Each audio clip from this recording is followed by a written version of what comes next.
வணக்கம் தலைவா, அனைவருக்கும் இனிய வணக்கம். தமிழக மின்சாரத்துறையில் 15,058 பணியாளர்களை முறைப்படி நியமிக்க திடீர் உத்தரவு ஒன்று பிறப்பிச்சிருக்காங்க.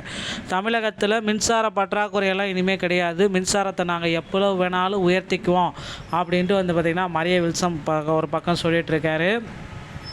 ஸோ மின்சாரத்தை பார்த்திங்கன்னா கடந்த ஆட்சிகளிலே நாங்கள் உயர்த்தி விட்டோம், இனி நாங்கள் உயர்த்த போவதெல்லாம் கிடையாது. கடந்த ஆட்சியிலே அது எவ்வளோ உயர்த்த முடியுமோ அவ்வளோ உயர்த்திட்டோம். தமிழகத்தில் மின்சார பற்றாக்குறை இல்லை.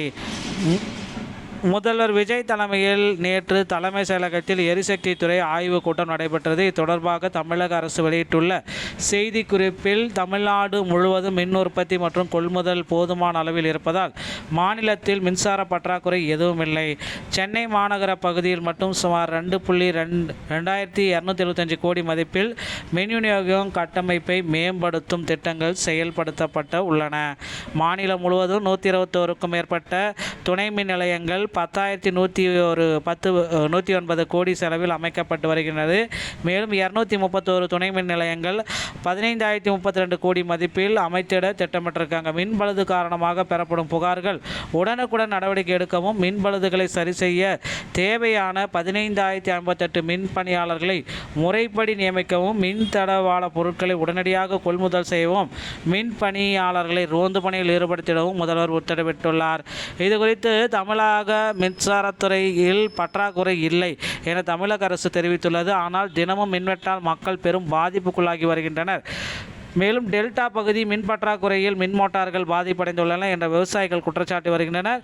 ஸோ மின்சாரத்துறையில் புதுசாக பார்த்திங்கன்னா ஆட்கள் எடுக்கிறது வெளிப்படைத்தன்மை, கலந்தாய்வுகள் நடத்தப்பட்டு எடுக்கப்படும் அப்படின்ட்டு பார்த்திங்கன்னா குறிப்பிட்டு சொல்லிட்டாருங்க. ஸோ கலந்தாய்வுகள் அனைத்துமே நடைபெற்று புதிய அப்டேட் பார்த்திங்கன்னா மின்சாரத்துறையில் கொடுக்குறாங்க.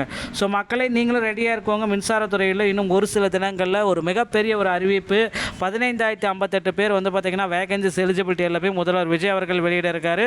கண்டிப்பாக மின்சாரத்துறையில் அதிக அளவு பார்த்திங்கன்னா வேகன்சிஸ், முக்கியமான அறிவிப்புகள் அனைத்துமே மின்சாரத்துறையில் வரத்துக்கு ரெடியாக இருக்குது மக்களே.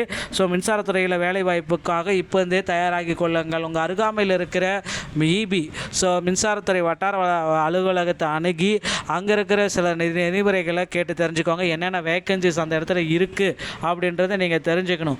ஏன்னா எப்பொழுது வேண்டுமானாலும் மின்சாரத்துறையில் வேகன்சிஸ் பார்த்திங்கன்னா அறிவிக்க போகிறாங்க. இது மட்டுமே இல்லை, இபி, கேங்க்மேனு, ஃபிட்டரு, இந்த மாதிரி பல பணியிடங்களையுமே இன்க்ளூட் பண்ண போகிறாங்க. ஸோ கள பணியாளர்களை அதிக அளவில் எடுக்க போகிறதா சொல்லியிருக்காங்க. இனி பார்த்திங்கன்னா ஒன்லி ஃபார் நேரடி நியமனம் மட்டும்தான், ஓகேங்களா. ஸோ எக்ஸாம்ஸ் பார்த்திங்கன்னா இருக்கும். அது பார்த்திங்கன்னா சில கேட்டகரிக்கு, மீதி இருக்கிற கேட்டகரிக்கு எல்லாத்துக்குமே நேரடி நியமனத்தின் மூலமாக களப்பணியாளர்கள் அனைவரையுமே எடுக்க போகிறதா சொல்லியிருக்காங்க மக்களே.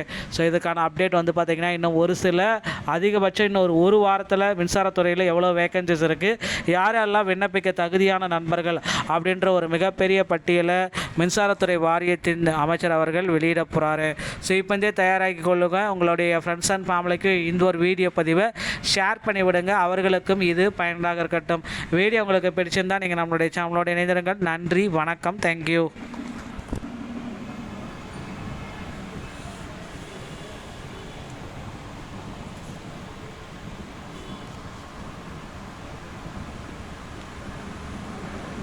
Disconnected.